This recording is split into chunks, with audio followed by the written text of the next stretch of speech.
燒屏嘅原因通常唔係屏幕本身，係擺錯位啊！3個都係廣告屏，擺錯位，分分鐘燒屏。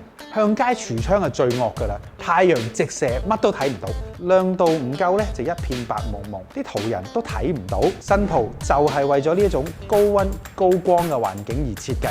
商場櫥窗冇曬太陽，但有大量射燈同玻璃反光。呢度重點唔係鬥光，而係控制反光同埋色彩。Luminite 就係行呢條路。至於大堂 Directory， 途人咧會企得好近睇，屏幕太光反而刺眼，面板反光咧又會睇唔到啲字。Sardine 就係用咗一個霧面處理，等你近距離睇都睇得舒服。其實重點係4樣嘢：溫度、光線、反光同觀看距離。